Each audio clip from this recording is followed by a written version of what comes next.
Okay, perfect.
Good evening, good evening, good evening. Welcome to Roosevelt House and a very special welcome to our honored guest and convener. Manhattan is in such great shape. Let's give it up for our new borough president. Woo! I'm Jennifer Rabb, and I have the great privilege of serving as the president of Hunter College, where the American dream still comes true as it has for us for 150 years.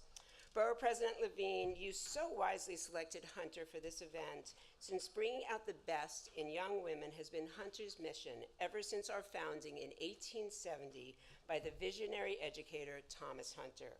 The free public college he established in 1870 was only the 9th school of higher education in the nation to accept women applicants. And with incredible vision, he welcomed women of all races, religions, and backgrounds. Think about that visionary commitment in 1870. We've been faithful to his founding credo ever since, producing a long line of accomplished women, including authors, scholars, educators, scientists, entrepreneurs, political figures, and more. Among our graduates, we count Pauli Murray, one of the earliest and bravest advocates for civil rights and women's rights, and the great Bella Abzug, that fearless battler for equality who coined one of the greatest campaign slogans of all time: "This woman's place is in the House of Representatives." Yet another Hunter champion for equal rights was the poet, author, and activist Audre Lorde, in whose honor the City Council, and thank you, Mark, for that support, the City Council renamed the corner of Lexington Avenue and 68th Street Hunter's Crossroads Audre Lorde Way. And in the sciences, we are still the only college in the world to graduate 2 women Nobel Prize winners in medicine, Gertrude Elion and Rosalind Yallow. And there's also the carbon science queen, Mildred Dresselhaus, the Broadway and film star Ruby Dee, opera singers Regina Resnick and Martina Arroyo, and dance pioneer Pearl Primus. Just a few of the highlighted names from a long list of great alumni. And I might add that the first Rhodes Scholar in our history just 4 years ago was a brilliant young African-American woman named Tamara Jean, class of 2018. And so, Mark, that's why it's so fitting that you chose Hunter to celebrate the final day of Women's History Month. And what a better place than Roosevelt House, where one of the greatest women in America and world history once lived and worked, the incomparable Eleanor Roosevelt.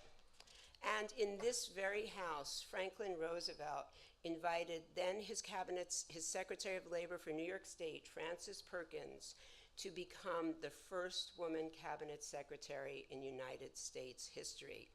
And she was a feisty person, and she didn't just say yes to the president. Upstairs in the library, she said, "Well, I will consider this job if you will agree to create the first social safety net in the country, which then became Social Security." So in this house, from a woman's mouth, came that great piece of legislation. So I think it's right. And so we're proud that this legacy in human rights and women's rights is being acknowledged this evening by our borough president and his guests in the very residence where Eleanor Franklin once strategized their work for equal opportunity and social justice. President Levine, it's so wonderful to have you back at Roosevelt House hosting Women's Herstory, together with all the amazing honorees that you are celebrating this evening. We congratulate all of our honorees, and we also, I think we're expecting one of the great new women leaders in our neighborhood, Julie Menon, to be joining us, and that's a wonderful thing as well. All of you know that our wonderful borough president, Mark Levine, is the 28th borough president of Manhattan, sworn in just 3 months ago. For the previous 8 years, he served as one of the really most effective and just committed members of New York City Council. We're so excited that he has taken on this new position with his characteristic vision and vigor. Mark, we should acknowledge that you earned your master's degree in public policy at the Kennedy School at Harvard.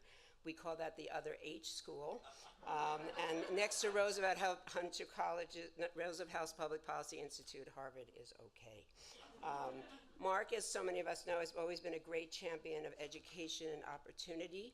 How wonderful that you followed in the footsteps of our founder and were a high school math and science teacher. And then when I first had the great pleasure to work with you, when you were a member doing policy work in the wonderful after-school corporation. And I have to say, you mentioned tonight you're focusing on women heroes during COVID. You were an incredible hero during COVID. You were one of the strongest voices, the smartest voices, and showed true leadership, and we are all incredibly grateful. You exemplify, Mark, the Hunter motto, mihi cura futuri, the care of the future is mine, both in your own career and in all of your efforts to provide a better future for the next generation. We are all so lucky in Manhattan to have you at the helm of our borough, and at Hunter College, and all of us here look forward to supporting your leadership and working closely with you in partnership. Please join me in welcoming a leader who works to make history and herstory every day, our great borough president, Mark Levine.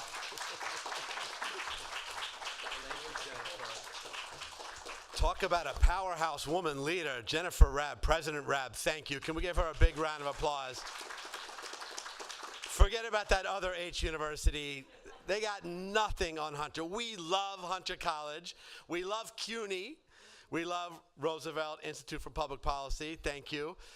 Give them all a big round of applause again because they deserve it. Thank you to my friend Harold Holzer, who's running the show here, and to my buddy Basil Smickle in the back, Dr. Smickle, who's now running public policy here at Roosevelt Institute. Really, really grateful for you. I want to start by thanking some of the incredible leaders from my team who made this possible tonight. Mariel de la Cruz, where are you? She worked her heart out to make this possible. And he's not a woman, but Tyrone Bowman as well, one of our team members who worked very, very hard. And shout out to our amazing Deputy Borough President, Keisha Sutton-James, who's here, who apparently goes way, way back with President Rabb. Not surprised at all. We're going to be honoring 4/5, I'll explain, incredible women leaders tonight, which I'm just so thrilled about, and thrilled that all of you have come out to acknowledge them and to celebrate them during Women's History Month. Thank goodness this month has 31 days. We just squeezed it in here on the 31st day. You know, if you look at the history of this office, of the Borough Presidency of Manhattan, there are just an incredible number of giants of New York City history who have served in this office. Beginning with Constance Baker Motley, who was the first. You can applaud for Constance Baker Motley. She was a history maker in so many ways. She was the first African-American woman to serve in the New York State Senate, representing Harlem. She went on to become the first African-American woman to serve as Manhattan Borough President. And she's most known in history as being the first African-American woman to serve as a federal judge nominated by LBJ. Really an incredible legacy in each of those roles. And in fact, the conference room at the Borough President's office was recently renamed by my immediate predecessor, who I'm about to mention. It's now the Constance Baker Motley Conference Room. So come on by to 1 Center Street. Next up, another giant in New York City history, the great Ruth Messenger, who is one of my role models in life, who has an incredible record in government, in progressive advocacy, in Jewish leadership, some roles that she has held since leaving government that in some ways are even more remarkable. And she's been an incredible guide for me, really, and a mentor for me throughout this transition progress. Can you please give Ruth Messenger a big round of applause? Yet another great woman leader in the Manhattan Borough Presidency was C. Virginia Fields, who actually co-chaired our transition committee in this office, so she's just been a great support for me and has taught me so much. She served at what until COVID was probably the most challenging time for Manhattan in recent memory. She was the borough president during 9/11. She served a term before 9/11 and a term after 9/11. And she served with such distinction at that difficult time, is one of the reasons why Manhattan came back ultimately from that trauma. And she and I have talked extensively about that time and the lessons that it holds today as we're coming back from another extraordinary trauma. I'm really grateful for her. And if that weren't enough women leaders in this office, my goodness, Gail Brewer, who needs no introduction. But I mean, is there anyone who knows government better, who works harder, who shows up in more places? My only complaint about Gail Brewer is that if I don't go to 14 events a day, people complain. But I'm really honored that here with us tonight, she hates being acknowledged publicly, so please forgive me. Jessica Mates, who served with distinction as the Chief of Staff of Gail Brewer. So I couldn't not thank you for what you have done for the Borough of Manhattan, what you've done for city government, what you have done for me personally and my team in the transition. It's just been invaluable. So I really treasure our friendship, and I thank you, Jessica. We're going to hear momentarily from the incumbent city council member here, Julie Menon, but I have to shout out another incredible Upper East Side leader who is our Director of Community Affairs, Tricia Shimamura, who's here and known by so many of you. So I love history. I love New York City history. Something that I've seen in every single crisis that this city has faced: the Civil War, the 1918 flu pandemic, the Great Depression. Every single crisis, women have stepped up to lead, often without public credit that they deserved, but they have been there to save this city in times of crisis, as first responders, as caregivers, as organizers, as leaders. And so it is no surprise that in this crisis, in the COVID crisis of the past 2 years, women have stepped up to lead in remarkable and meaningful ways. They have organized mutual aid efforts that have fed people and provided to their material needs at a time of enormous economic suffering. They have led in healthcare in remarkable ways as doctors and surgeons and nurses and lab techs and people administering vaccines and administering COVID tests on the ground. Difficult, really wartime service, the equivalent that they have done with all the trauma. They have led in public health in the New York City Health Department in extraordinary ways. We had an incredible health commissioner in Dr. Xiris Barbeau, but there are hundreds of women that most of you don't know in the New York City Health Department who have given of themselves over the past 2 years in really remarkable ways. And women have led in other sectors, in government, in organized labor, responding to this crisis, we wouldn't have gotten through this. New York City would not have gotten through this if it weren't for women who have stepped up and lead, saving small businesses, helping with the mental health crisis, and so much more.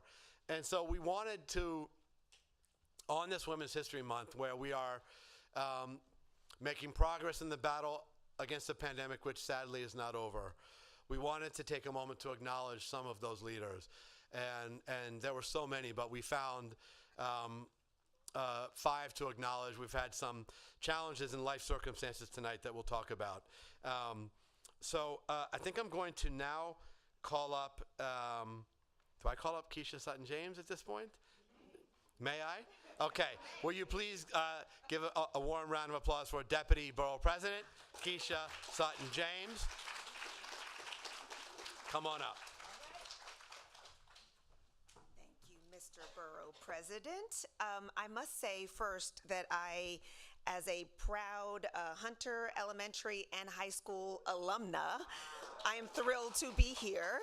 I'm thrilled to be in this space. The last time I was here was for a Hunter, this was pre-pandemic clearly, was for a Hunter alumni event, and I was like, oh, it's great to be back in this space.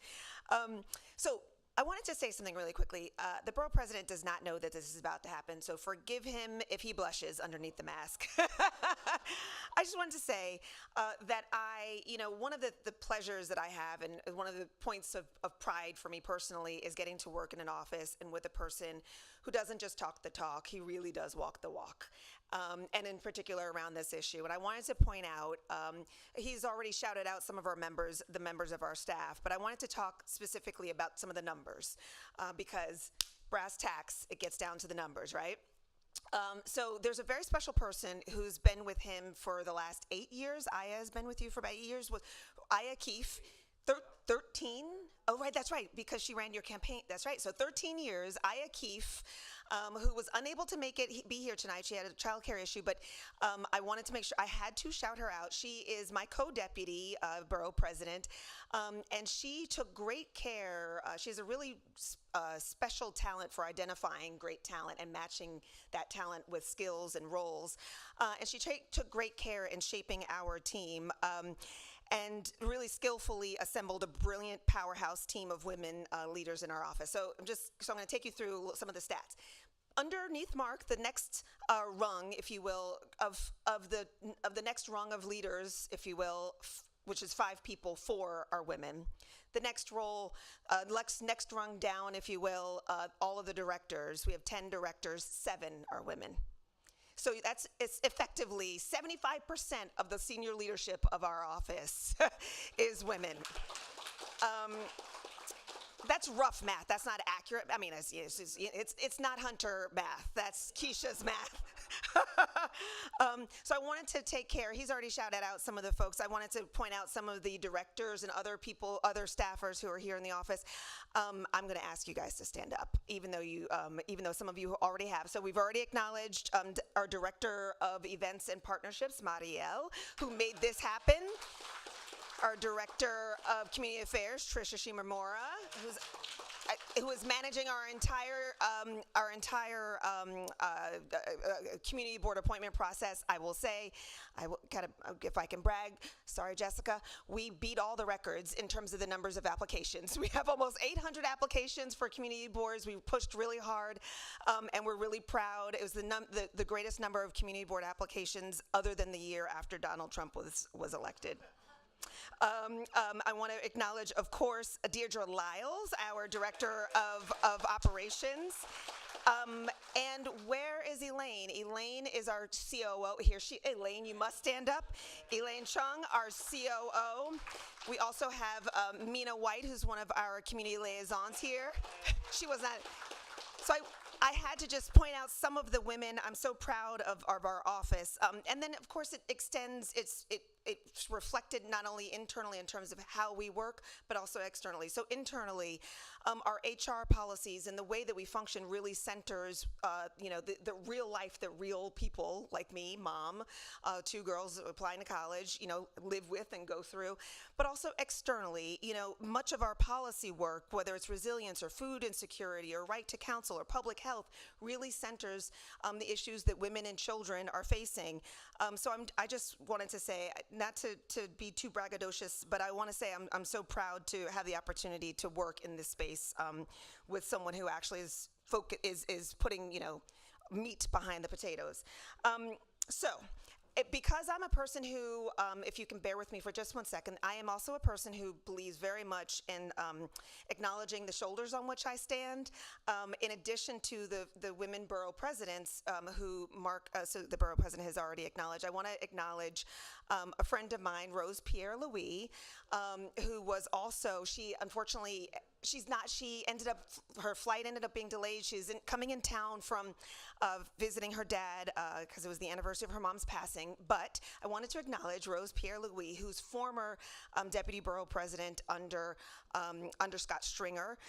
She went on to make history, and this is again lifting up and acknowledging the shoulders. She made history as the first Haitian American commissioner of any New York City agency when she was named as the commissioner of the mayor's office to combat domestic violence. Is the founder of the Frederick Douglass Boulevard Alliance, and is now the chief operating officer of the McSilver Institute of Poverty and Research at NYU. She's done so much to contribute to New York City, Manhattan as a whole, and so I must, while I'm standing here celebrating in this seat, in the role that I'm in, celebrating women in this office, I must acknowledge Rose, who is a total champion. So with that, I will say, and even though she's not here, I had to shout her out, so thank you for bearing with me. With that, I will say that I am just thrilled to be here for our first Women's History event. It is my honor and pleasure again to be in this space and to be able to be a part of lifting up women. Congratulations to you all. Women who who really dug in and lifted up not only their communities, but also some, really system-wide issues or city-wide issues as well. So I am going to just, we're going to keep our program moving along, and with that, I will call the borough president back up to move on to acknowledging our first honorees. All right? Okay. Give it up for Peaches Thank Button you. Gang. All good. Okay, here we go. I can't wait till we don't have to wear these masks anymore, but at last, pandemic's not over. Okay, I get to acknowledge our first honoree, which is Victoria Lee, AKA Vic Lee. And I mentioned we've had a little bit of life challenges with our, and what does that mean? Okay. Whatever Marielle says I have to do, I just don't know what she's telling me to do right now. Okay, got it. Vic Lee is under the weather tonight, and so she can't join us. But I want to talk to you about her, and I think she has a representative to accept the honor for her. Am I right? Could you make your way on up? Oh, it's Nancy. Oh, how wonderful. I mean, Nancy is a leader in her own right and probably should get an award next year for what you have done for the Park Row community and Brooklyn Bridge, Manhattan Park, and so much more. But Victoria Lee is a rising star in Chinatown who has family roots in the neighborhood, though grew up in Brooklyn, and felt such a deep attachment that she moved back to the neighborhood and has already impacted the community in profound ways. And I talked about the ways that small business have suffered over the past 2 years. Tragically, in Chinatown, there's the added burden of a wave of anti-Asian prejudice, which has had such brutal consequences for the community. And in that environment, in that time of challenges, Vic Lee, she goes by Vic, founded something called Welcome to Chinatown, which raised hundreds of thousands of dollars. I don't know how she did it. Raised hundreds of thousands of dollars for struggling small businesses in Chinatown. Yes, please applause for her. There are businesses who are still operating in Chinatown today because Vic Lee and Welcome to Chinatown gave them, sometimes it was just $5,000, but enough money to keep the lights on when we were in the worst moments of this crisis. Thank goodness she was there to lead. She's also a Democratic district leader, and in that capacity has done amazing work. This is technically a nonpartisan event, but I am so grateful for her stepping up and leading during COVID. So Nancy, could you step up and on behalf, Marielle, where are we supposed to stand for this here? Okay, great. Awesome. So, congratulations, and another applause for Victoria Lee.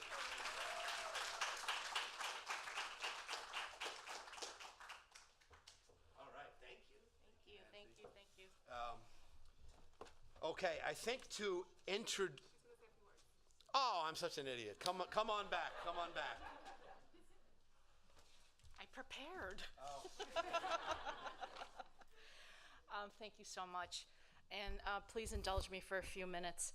I have some words from Victoria that I wanted to convey.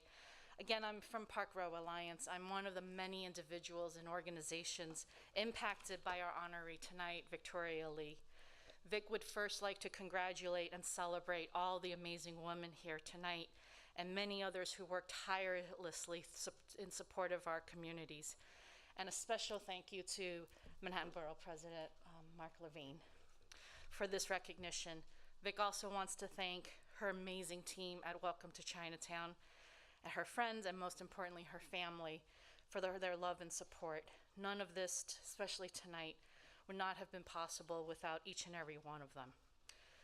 So this is her story through the eyes of an old skeptic and turned admirer. There's a sheepish grin under this mask. During COVID, when days were dark, when we were scared, when my community was hungry, when my community didn't know when we would come out of this, or if we would even survive, a light started to shine, a beacon. That was Victoria Lee, or Vic. She co-founded, as Mark mentioned, Welcome to Chinatown, a not-for-profit with the sole intention of saving our little corner of the universe, her beloved Chinatown. Vic and her small but mighty team at Welcome to Chinatown not only helped to raise awareness, money, and deliver food to children, seniors, and people in need, but also found creative and ingenious ways to help our local businesses leapfrog into the technology age with the community's first digital directory, meetchinatown.com, featuring over 150 small businesses. This is transformational. Welcome to Chinatown also raised and distributed over $1.5 million in direct relief funds since 2020 to help our local, mostly mom and pop shops survive. Some made it, but most are still struggling, which is why Vic is still hard at work and continuing to invest in people, in me and our community. So my lesson was never to underestimate the power, the fierceness, and the sass of sisterhood, of women supporting women, especially women of color. I think it's safe to say that Vic found her voice, found her calling, and our community could not be prouder of her. Thank you again for this honor. Vic looks forward to continuing to lift our voices, fighting for equality and breaking down barriers. Congratulations, much love to you. Yay.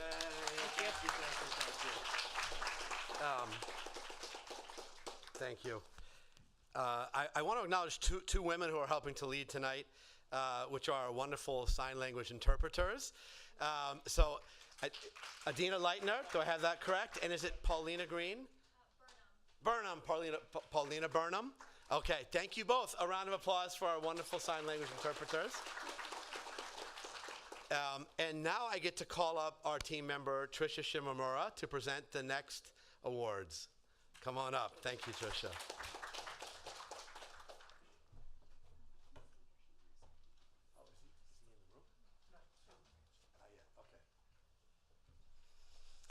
The Majority Leader of the United States Senate is coming come and we'll let him speak. But in the meantime, Tricia, take it away. Sure. The moment that you step onto Roosevelt Island, either through the tram or off of the F train, you know that you're in someplace very special. You see it in the infrastructure, in the programs that are being promoted. You see it most importantly in the people. And that's why I'm so excited to be recognizing two of our honorees this evening.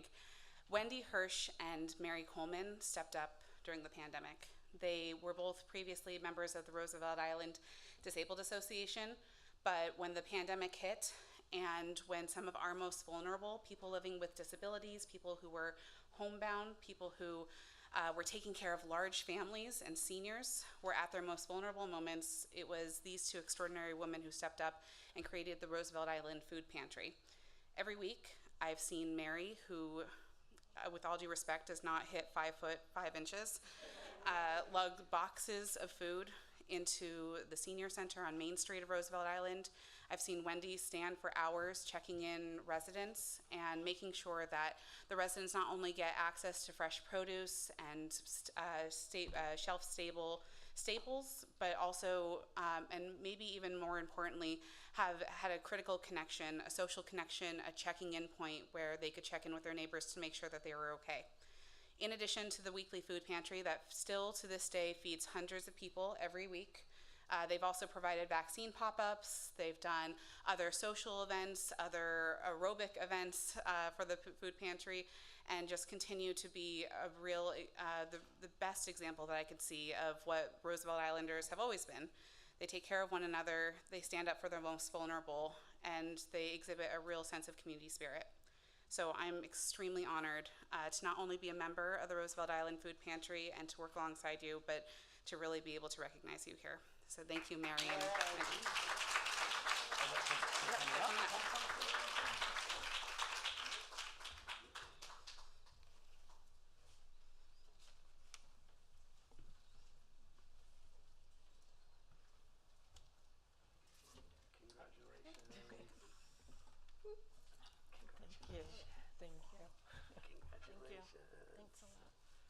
Say a few words? Yeah, sure. So, hi, I'm Wendy, that's Mary. So, like Tricia said, we're on the board of the Roosevelt Island Disabled Association, and up until the time of the pandemic, our mission of that organization was to help people with disabilities live a better quality of life, the best quality of life that we could give them. We provided them with trips, with holiday meals so they wouldn't feel alone, and help them integrate into our community and make people more aware. When the pandemic happened, we lost a lot of friends, a lot of neighbors. We could not get food anywhere, so we partnered up with the school, IS 217, and we would bring, I think, like shopping carts full of food, breakfast, lunch, and dinner. Yeah, 170 for 170 families. We would bring it back to the senior center because the senior center was closed at that time. We would pack them up into individual bags, and we would have people, wonderful volunteers, go deliver it to everybody's home. So we would deliver to about 170 families. And when you're talking about women, I would say 98% of our volunteers are women. So it was really, really incredible. Back so it's about a year now, last August, we went from doing that into turning it into a food pantry. We saw the need was greater, and just the amount of people with like hidden disabilities that you would never think have a disability, the mental health, because that's what I do anyway, it just became incredible. So we just decided to keep this going. We got a lot of support from Roosevelt Island. Tricia has been fantastic. We never even knew what she did. She just used to come and help us. And she always, every single pantry, so we so appreciate you. And it's been wonderful. Mary and I have both lived on Roosevelt Island for about 45 years. So if you come to Roosevelt Island, you'll see us walking in the street. We're all over the place. Everybody knows us. So wherever we can give back, but we thought that this was just so important, and we're going to keep it going. Yay. Thank you. Okay, you want to say a word? Okay. Thank you.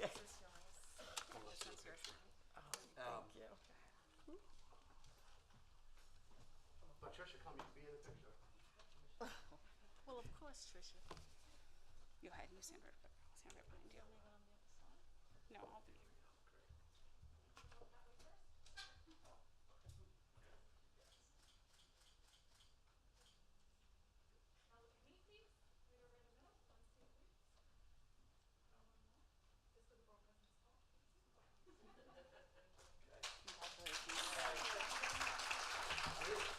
I just want to say one more thing. So without our volunteers, this never would have worked. So one person, two people on a board just can't make things work. It takes a whole team to make things work. So we don't, I'm president, she's treasurer, it doesn't matter. It's like we all work together to make it work. So just if someone's thinking of doing that, make it work. So I don't know if Majority Leader Schumer is. Okay, we're going to move on to the next. All right, this is showbiz, guys. Live entertainment here. This is how we do it. But you're in for a treat with our next honoree. Odette, if you could start making your way up. I mentioned some of the categories of leadership where women have stepped up to save us over the past 2 years. My gosh, what nurses have done for this city, it's unbelievable. Unbelievable. The sacrifice they have made to care for people in need, people who are dying, while they themselves were often dealing with sickness in their own life and their own family. So many got sick at work and have just continued to show up and care and serve. Truly some of the heroes of the age. But they've had to fight for protections in the workplace, for decent and safe conditions in the workplace. Some of you remember that there was an appalling lack of PPE that many of them were dealing with in the early days of the pandemic, and myriad other problems that they needed a force to push back on. That force has been organized labor. That force in the case of nurses was the New York State Nurses Association, or NYSNA, which has been an extremely, really a pillar of the labor landscape in New York for a long time. Arguably, I would say one of the most, if not the most progressive unions, willing to take a risk for social justice, but has just fought relentlessly for their members, for the nurses, for the heroes. And it so happens that the political director of NYSNA, of this union, during this difficult period, is here with us tonight, Odette Tineo, who, come on up, who is, talk about a rising star in the labor movement, in healthcare advocacy, who has led in labor for years, but I think has a woman who has met the moment during the COVID crisis in fighting for nurses, and dignity and safety on the job for them. Si no la conocen, prepárense, ella es lo mejor que hay. Tiene futuro brillante en Nueva York y es muy amiga mía, así que felicidades, Odette. Un aplauso, señores y señoras. Odette Tineo. Congratulations. That was too much for me, but thank you. Not at all. I'm a little nervous. You shouldn't be. Oh, I am. I had a whole speech in my head that I've been rehearsing, and they all went away. And unlike Nancy, I didn't write anything down. But thank you for honoring me today, along with the other amazing women that you just spoke about. I admit that this is my first time being honored. And when they When I was first approached or asked to be here, my first response was no. Why me? I don't know how to do that.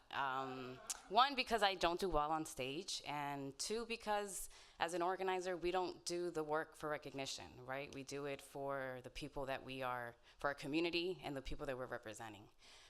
Nonetheless, I am very thankful to be here. And I do want to correct, I'm the downstate political director. I can't do that to Michelle. All that being said, like he mentioned, I am the downstate political director for the New York State Nurses Association. We represent 43,000 nurses across New York State, including our nurses in the H&H system right here in New York City. And the last 2 years have been difficult and traumatic for a lot of our members and for a lot of us. And it was very, very difficult to see the loss that a lot of our members had to go through and a lot of us had to go through, right? Some of us saw that loss, unfortunately, in loved ones and in family and friends. And other people saw it in, I'll be very quick. And and we saw that lost in housing, in employment, and in healthcare during a pandemic when we most need it. And at the height of the pandemic, I wanted to do something. I wanted to create change. And I knew I couldn't save the world by myself or end a pandemic overnight. So I focused on what I can do, which is organizing.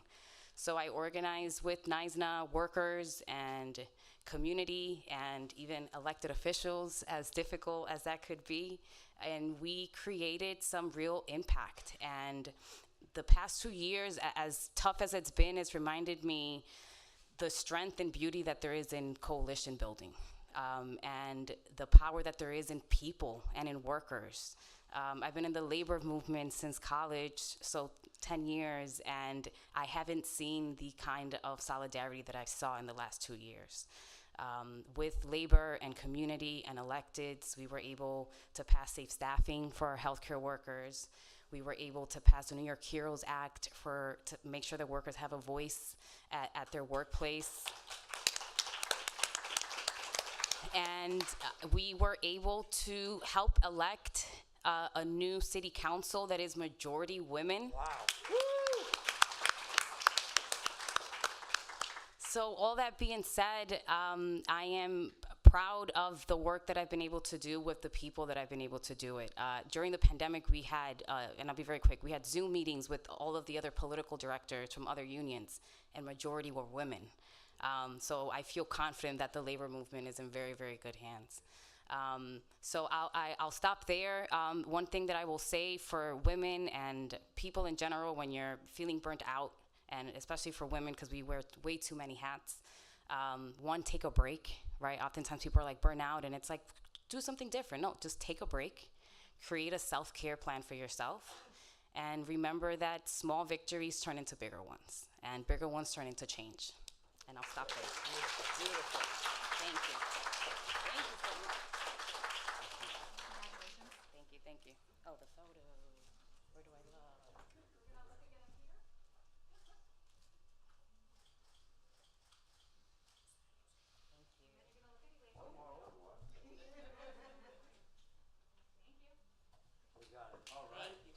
Well, Odette, I don't know where you got the idea that you're not a good public speaker. You are an excellent public speaker.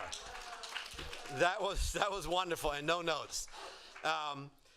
You can't have a gathering in New York City of more than 10 people, we'll call it a minion, without the presence of the majority leader of the United States Senate. I don't know how he does it. I don't know how he does it. Please make your way up, Senator. But I am just in awe of his omnipresence, and more importantly, so grateful that Chuck Schumer is fighting for us in Washington. What you are doing to take on, I'll temper my words because this is technically not a political event, but what the heck? What you're doing to take on the forces of evil.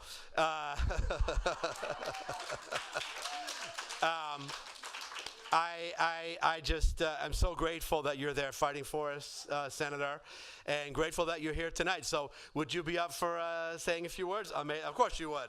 Come on out. Come on out. Unaccustomed as I am to public speaking. Well, thank you, Mark, and let me repay the compliment. Mark was one of the best council members we had, and when he ran for borough president, everybody said, wouldn't that be great? And everyone's great expectations are being met by the great job he's already doing, only 3 months in office. He's amazing, and let's have a round of applause for Mark. He also speaks more languages than anyone I know, and speaks them well. Anyway, it's great to be here, and I'm so glad to be here to celebrate Herstory Month. It's the last day, so I wanted to make sure I got here. Strong women are just my life.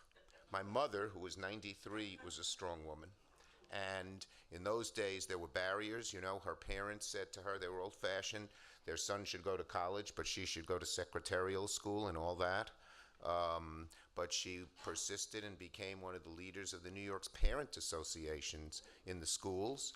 My wife, similarly, she grew up as a poor kid. Her father was a cab driver. Her mother was a clerical worker in Coney Island Hospital. She grew up in Mitchell-Lama housing, and I'm going to be reluctant to tell you the name of the Mitchell-Lama housing. It was in Coney Island, Trump Village,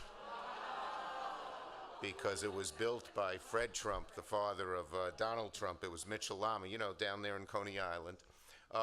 And she's just worked her way up. She started at the lowest levels of city government and just climbed her way up, and is now the COO of the New York Public Library and does a great job there. We have 2 beautiful daughters, also equally strong. So, you know, I may be majority leader in Washington, but when I go home, I'm nobody. I am nobody. I just wanted to share a couple of thoughts with you. It's so perfect. I just got back from Washington. I just drove up. And guess what we're going to do next week? We are going to put on the Supreme Court the first black woman ever. What a way to end Herstory Month. She is great. When I first read up on her and studied her, I said there are 2 B words that would describe her. Brilliant. If you read her readings, she is, you know, her opinions and everything she's written, she's just brilliant. And the second was beloved, because as you go, you know, when you do a Supreme Court justice, and I've been through a bunch of them, you learn all about them, and they interview everyone who had anything to do with them.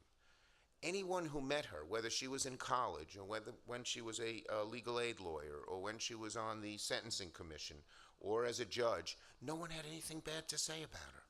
She was such an amazing person. So the second B was beloved.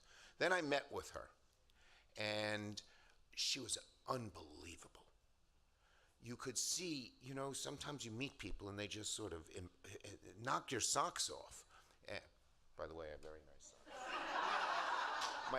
My kids bought me these happy socks. You know, men, this is something, men dress so dull.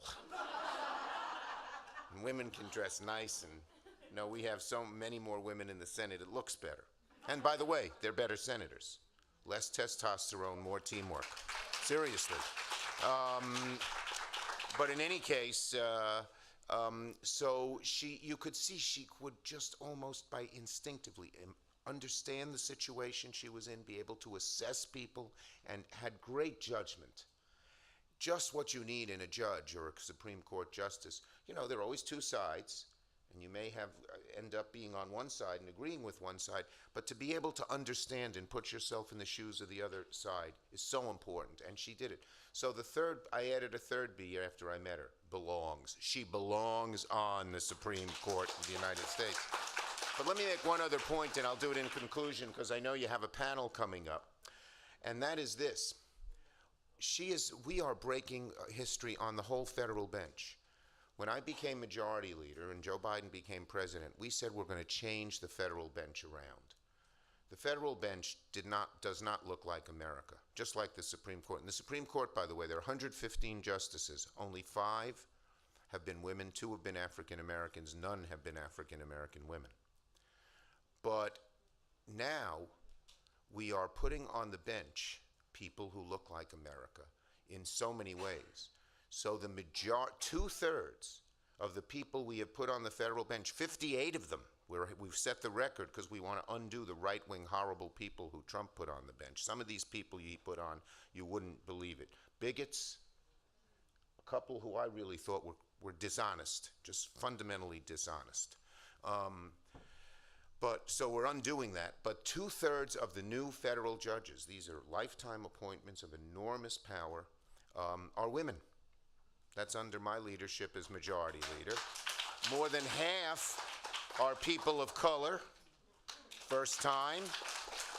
And so a plurality are women of color, just like our Judge Jackson, who soon, God willing, will become Justice Jackson.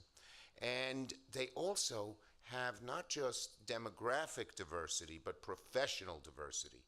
It used to be who got on the federal bench. Big shots in fancy law firms, prosecutors. Now we have legal aid attorneys. Now we have civil rights lawyers. I picked someone named Myrna Perez, the best voting rights lawyer in the country, daughter of Mexican immigrants, worked here in Manhattan at the Brennan Institute. She's now on the Second Circuit Court of Appeals. We picked people like that. I just put Allie Nathan on the bench, a brilliant person on the Second Circuit, only the second out lesbian to ever be put on the bench. She's amazing, also here from Manhattan. And so we're changing the whole world. And so I want to thank Mark. I want to thank all of you. As the previous speaker, our great speaker from NYSNA, what a great organization New York State Nurses is. Are you from NYSNA? You said nurse, and I figured that. As she said, women have so many burdens and wear so many hats. But the more we liberate women, the better our society becomes, the stronger our society becomes, etc. That's been one of my missions in life, and we're going to keep at it as long as I'm majority leader. Thank you. Happy Herstory Month, everybody. Thank you, Mark, for giving me a moment. Thank you. Appreciate it. Thank you. Thanks, folks. He's getting us a great Supreme Court justice, and he has great socks. I mean, what a combo. What a combo. We're going to now have a discussion with leaders from 3 groups that are doing absolutely mind-blowingly awesome work in New York City. I'd like to ask them to please make their way up, please. Mi hermana Amelia Adams from 21 for 21, please applaud. Annika Michelle, who is the Director of Policy of Amplify Her. And the fabulous Executive Director of Eleanor's Legacy, Sophie Neer. And we're going to talk about empowering women through representation, but also through good policy, because we need paid child care, and we need strong laws against sexual harassment, and we need pro-women policies, not just representation. And so we have experts here who are going to guide us through this discussion. Hey guys, thank you for joining us. Oh my gosh, this is 3 groups that have just three groups that have just burst onto the scene. Oh my goodness. And so I do want to give you each a moment to talk about your organizations. 21 for 21. Talk about exceeding expectations. I think you became 37 and 21 at the end? 31. Would you please tell us about the incredible organization and your record of success? Thank you. And tell us about you, too. Good evening, everyone. Amelia Adams. I'm currently the treasurer of 21 and 21, and I previously served as the chair for 2 years, including the pandemic. Thank you, Borough President Mark Levine, for hosting this, and hello to my co-panelists. I will try to be very, very quick. I grew up in Manhattan, but I live in Brooklyn now. Nobody's perfect. Washington Heights, baby. And as a native New Yorker, I never thought I would, be here, sitting here, talking to this amazing group. And I got involved with 21 and 21 when I worked for then Speaker Mark Viverito. And as she was trying to figure out committee assignments, we didn't have enough women to actually put on every committee.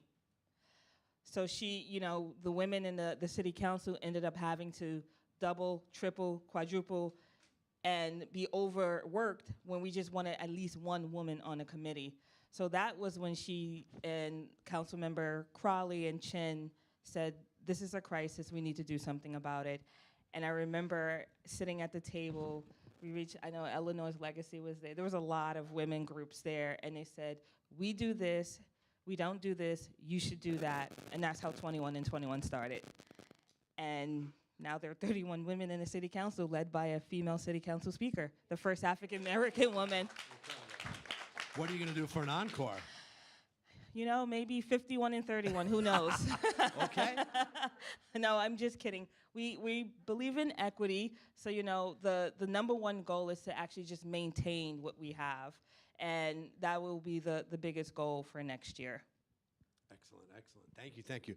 So, Annika, Amplify Her, also a relatively young organization. Very much so. That burst onto the scene in the last couple of years, and also very much has powered the rise of young, diverse women winning elections. You have helped train and inspire and organize candidates who have often taken on really tough races, sometimes against incumbents or against establishment-backed candidates. And you keep winning and winning and winning. It's incredible. So tell us about Amplify Her and your role in it. Okay. Hi, everyone. My name is Anika Michelle. I am the policy director for Amplify Her. We are an organization that helps women get elected to office that represent different districts in New York City. So we help women get elected for city council, New York State legislature, and the Congress, as long as they're representing different parts of the city. So my introduction to Amplify Her is actually a little different. I met Marty, the executive director, at the Women's March in January of 2018. At the time, there was no Amplify Her. I ended up meeting her through a mutual friend from grad school. And we were talking about our experiences and gender parity in the workforce. And she had just run for office and was telling me about her experience. And so we were saying how it would be interesting to kind of shake things up. And she had this idea for this organization to help more women get elected. And so after the march, I remember she sent me an email saying it was so nice meeting you. By the way, I'm having, a group of women over, and we're gonna try and see if we can start an organization. And so about a week later, I went to her house, and there were like 10 other women there, and we just sat around a table over, cheese and crackers. Maybe there was wine, I don't remember. Talking about, what this organization could look like. And I mean, we were there for hours. I left after 5 hours, and a lot of them were still there. But we talked about everything from our mission and what type of women candidates we wanted. We wanted to elect progressive women, not just any women. We wanted to help women who were community organizers get elected, women who were advocates, women who were not establishment. Because we felt that those type of candidates kind of reflected our values and what we felt, New York's political representation should look like. We didn't want status quo politicians in office. We wanted people who were gonna, groundbreak, to be honest. And to your point about who we've endorsed, yes, we've definitely endorsed candidates that were not establishment at all. We endorsed Alexandria Ocasio-Cortez earlier on. We endorsed Senator Jessica Ramos. We've endorsed Catalina Cruz. And so I think for us, it's not so much, to your point, Borough President, yes, we have had a good run. A lot of the people we've endorsed have won, but I think for us, it's not just endorsing candidates who are gonna win, but candidates who are gonna make a change. And a lot of the candidates we've endorsed who haven't won have definitely made an impact in their community, in their neighborhood, and even influenced the people who did win to actually pay attention to issues that were not being highlighted before, so. Thank you, Anika. Sophie, Eleanor's Legacy is not exactly a new organization. How many years old is it? 21. Seems to be a consistent number theme here tonight. Yes, and I just turned 21. No. I believe it. Me too, Sophie. Me too. So Eleanor's legacy is very well known. Deep roots on the Upper East Side, but really national reach, I think it would be fair to say. You all are recruiting, training, supporting pro-choice Democratic women candidates. Do I have the mission statement roughly down? Mark, correct? you memorized our mission. Wow. Okay. Incredible. Thank you very What am much, I going to everybody. say? All right, but tell us more about the work of Eleanor's legacy and your role there, and what you're doing for women candidates around the country. Well, thank you so much. Hello, everyone. My name is Sophie Neer. I'll make it easy on the interpreters because I have to use my Deaf Studies degree for something. So at Eleanor's Legacy, as Mark said, we recruit, train, and support pro-choice Democratic, nonpartisan, pro-choice women running at the state and local level here in New York. And we've been around for 21 years. So when a woman that you may have heard of named Kathy Hochul was running for Hamburg Town Board, we were there. And when a woman named Letitia James was running for City Council in Brooklyn, we were there. And really, our main focus is on creating this pipeline. Because if we want to see women in the highest positions of leadership in our state, which we do, we have to make sure that they are ready and qualified to get there. So we run all sorts of trainings. We train on every element of how to run for office, from how to knock doors, how to fundraise. I'm a fundraiser, so that's close to my heart. Stress management, avoiding burnout on the trail, how to give a speech, how to answer a question. We will train you to do absolutely every element of running for office. And through that, we put women, or attempt to put women, on an equal playing field to their male opponents. And then they themselves can be extraordinary and put themselves over the top and win. So the considerable victories of women candidates particularly in the last 2 or 3 years, shouldn't blind us to the fact that there remain real obstacles for women candidates. And I wonder, Amelia, if you could say a word or two about what those obstacles are for women who are stepping up to run these days. How much more time do we have? As much as you need. Well, I think the first thing I would want to point to is that even when we started this, project called 21 and 21, and I'm so sad Odette left, because we, as an organization, we actually went to the labor unions. We actually went to county organizations and said, you need to support women, because for the majority of the incumbents, they were all men who were grooming men to take their seats. So we kind of challenged them. We were not the most well-liked. I think we're okay now, we have a crew behind us, but we did initially say, you need to support women that are coming up, that are going to be, seeking your endorsement.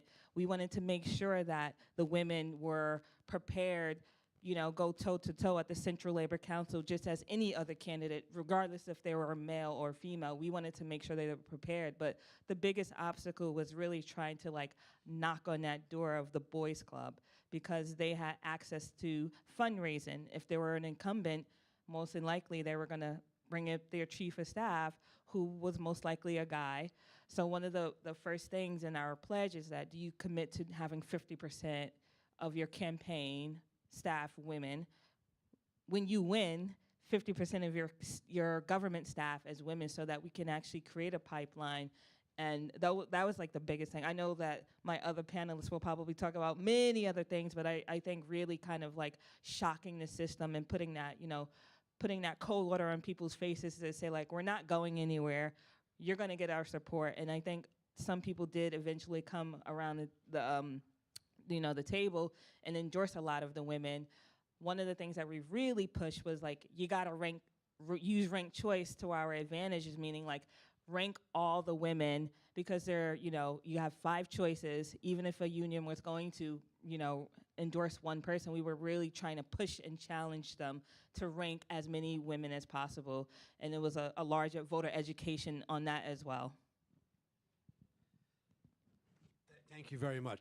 That didn't take 2 hours like you warned us it would, but the barriers and obstacles are considerable. And Anika, maybe you can talk more about that, but also pivot a little bit to strategies that we need to employ to overcome those obstacles. Yes. So I think one of the obstacles, obviously, is fundraising. As Amelia mentioned, it's any woman who's running will tell you it's hard to ask for money, probably because we're not used to it. But yeah, it's one of the hardest things that women candidates face. Another obstacle is name recognition, which is something we see a lot with the candidates we endorse. There's kind of that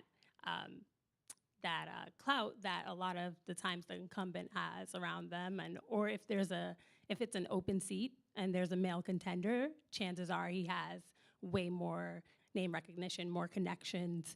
And so we have a candidate who's coming from an activist background, doesn't really have that same influence in their network. And so that's something that we've always faced, and the candidate always faces as well in terms of a challenge. And I think the strategy to address that, as you asked, Borough President, is the need for people internally to kind of help give women an opportunity to actually come into the spotlight. One of the things Amelia touched on was,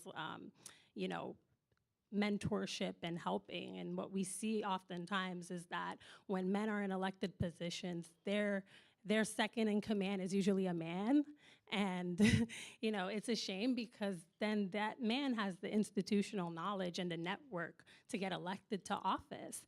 And so what needs to happen is there needs to be more intentionality to mentor women. And if you're a man and you're elected, you're an elected official, try to appoint a woman as your chief of staff. Try to appoint a woman as your treasurer. Try to appoint a woman as your deputy and mentor her and be intentional about it so that when she is ready to run for office, she will have your support. She will have the support of the other men who are elected, who know you, that you vouched for her in those rooms. You sponsored her in those rooms. And so that's what we need to see so that more women, when they run, they don't face that barrier.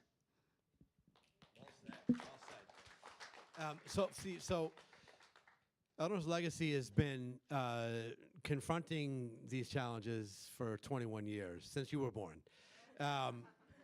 What have you learned are the successful strategies to help women overcome the barriers that we've been talking about? That's a really great question. I think I loved what Anika said about institutional knowledge, right? Institutional knowledge and institutional infrastructure is a really important part of running for office.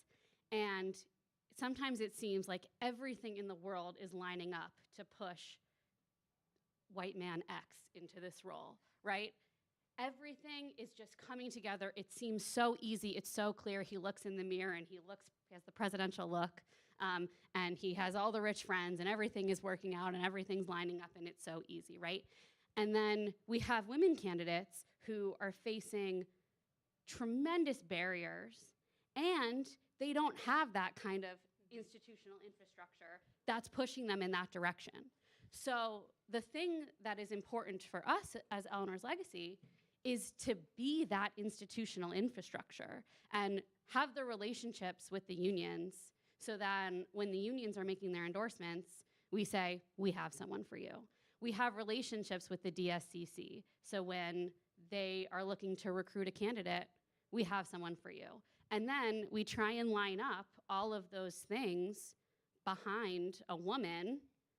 And I will say it takes a village, and the women on this stage, as well as the women in this crowd, are that village. And then, yes, clap for yourselves, please.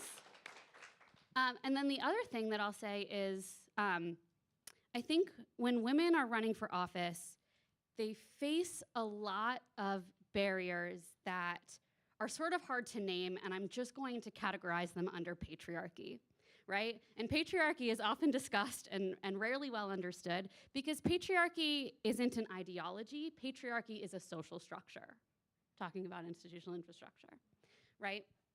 And with women candidates, it's really difficult to understand why am I saying the same thing as a male candidate, but they're talking about my tone. They're talking about my hair. Why are they saying I'm not likable? What does that even mean, right? Smile more, yeah? And so those are the things that are really hard to push back against. And we do that, honestly, by being twice as good. That's the answer. I want to just add, if I may, sorry. We cannot underestimate how much mentorship works. And I love what happened at 21 and 21, and now we're gonna have like 30 plus mentors for the next cohort of women that are running for office.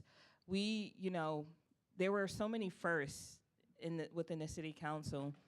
We got former council members, Diana Reyna, Melissa Mark Viverito, Helen Foster, Julissa Ferreras. We had all these women that actually took 3, 4, and sometimes 5, and some of them, the incumbents, took some of the women and met with them.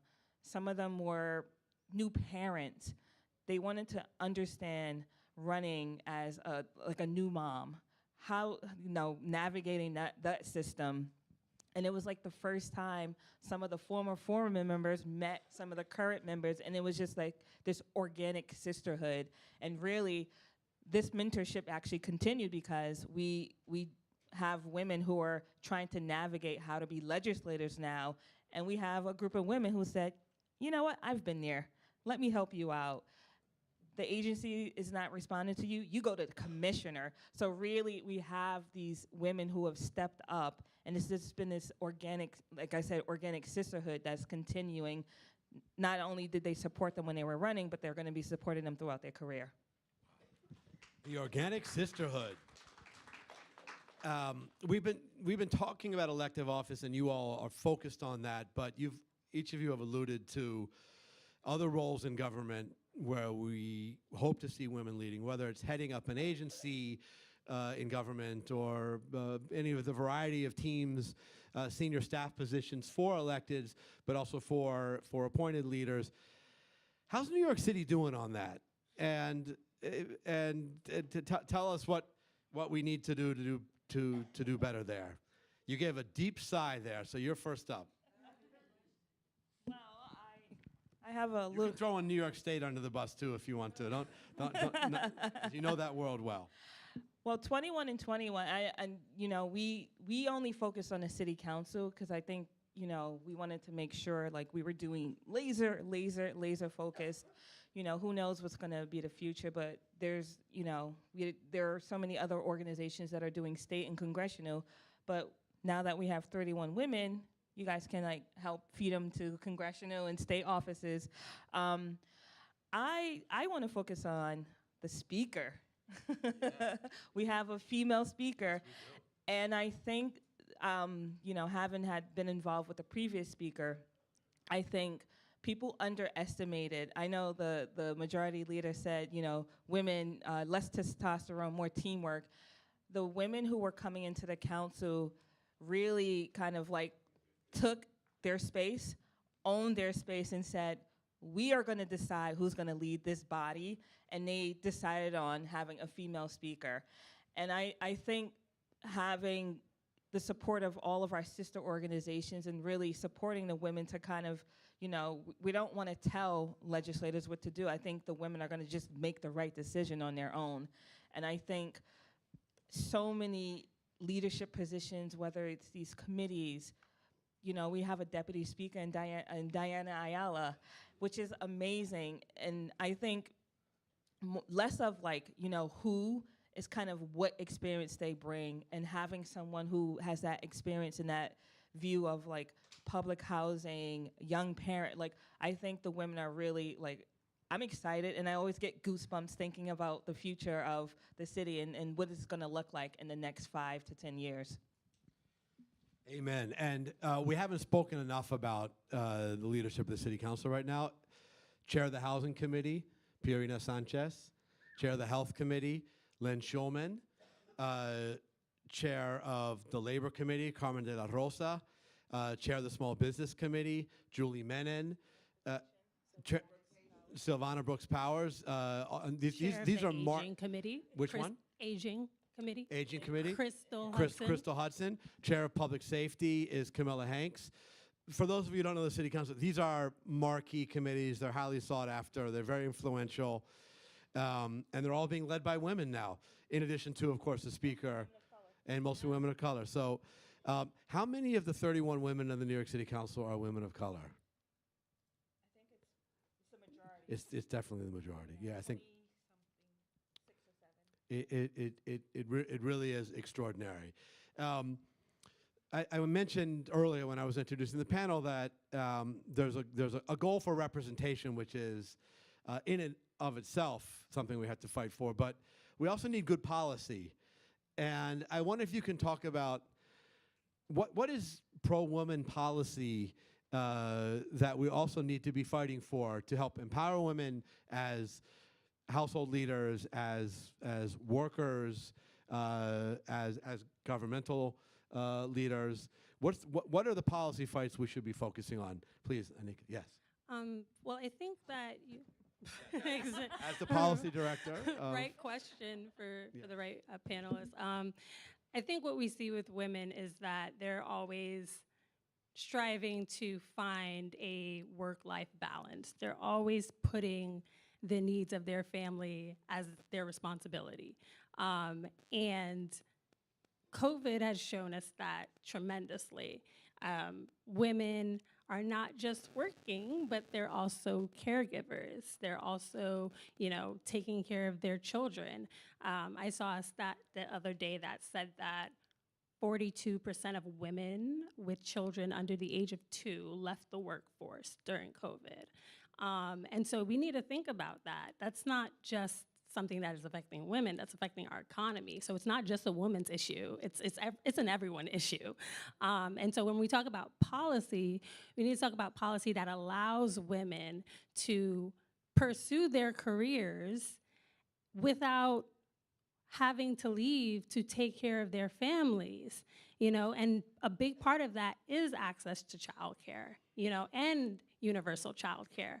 And that's something, that's right, yeah, it's something that's not spoken about enough. I think the good thing, one of the benefits of the past 2 years is that it shed light on how much we need that. I know as of last year in New York City, I think only 16 out of the 32 school districts had pre-K programs.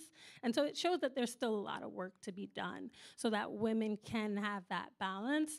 And it'll actually allow more women to run for office too, because it's not just, the private sector, but women are leaving public sector as well because they want to be with their children, or they feel they have to be with their children or take care of their mom or their dad. And so if we can give them that help so that they can pursue their professional goals without feeling guilty or that they have to leave, then we are actually centering policy on women.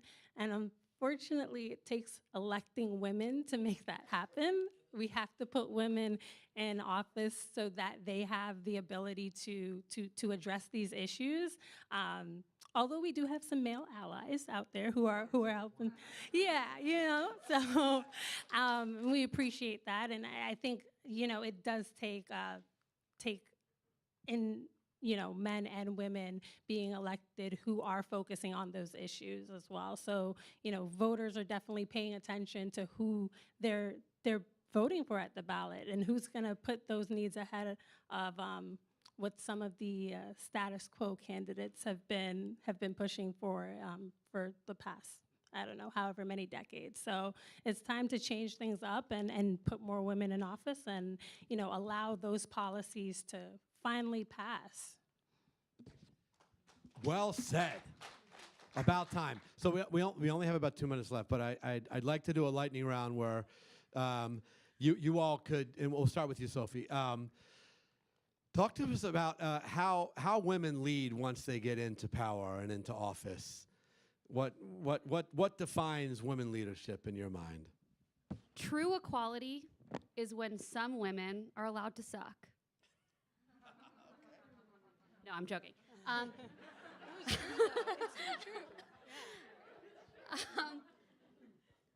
I think that it's incredibly important to not only be able to see yourself in your leadership, but also to have your leadership understand your experience, right? So for centuries in this country, women existed without leadership that understood the issues that face them, the things they care about, and the things that they go through.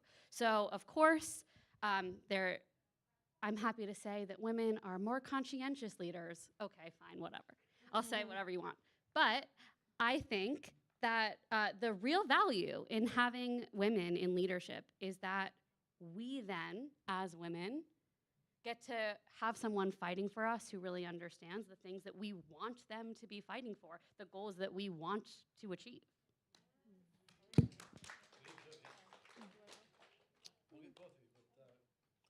So the question was, what makes a woman? What is a woman? What? Okay. I would say probably being beholden to constituents. I think women, when they're elected, they actually feel that they have a duty to their constituents. No offense to the men, but they know that it wasn't easy for them to get in that position. And so what we see when we are looking through our endorsement process, screening women, we're seeing women actually hold like weekly coffee chats with their constituents. They're having office hours with their constituents because they want to know coffee with Crystal, and they really want you to tell them what you want them to do to help improve your life. And so I think what we see with women leadership is really a devotion and a dedication to the constituents that we don't always see. And it's a commitment that I think really makes women powerful leaders, because you know that you can trust them. And I think I agree with what everyone just said, and I want to just add to that is that, not biased, but I feel like women of color in particular are like anchored at equity. When I worked for Melissa, MMV, as we called her, she shook up the whole like discretionary funding process. She said, everyone is gonna be equal, one. However, we're gonna have tiers for the rates of poverty. So if you have more poverty in your district, you're actually gonna get more funding, which is like fundamentally mind-blowing, right? But it was really rooted. A woman speaker. It was really rooted in equity, and I've seen like the current Speaker Adams, in a relationship, that she really was looking at. We mentioned Sylvina Brooks Powers. It really takes someone whose district is a transit desert to understand the issues of transportation, and she's going to be coming through that committee and through that lens of my district has like one Long Island Railroad or whatever the case is, and she represents Far Rockaway. So really, she was really thoughtful about who were sitting at those committee chair womenships, I would say, and the policy that's going to come out of that. She really did it in a thoughtful way. What a powerful note to end on. This has been amazing. Will you please join me in congratulating and thanking again Sophie Neer, Anika Michelle, Amelia Adams, and these great organizations, and also Odette, Vic, Wendy, and Mary, our honorees tonight. Stick around because we have a little dessert reception for you afterwards. In which room? Someone help me out. What's the name? In the Four Freedoms room. So stick around. Thank you all so much for coming out tonight. Thank you.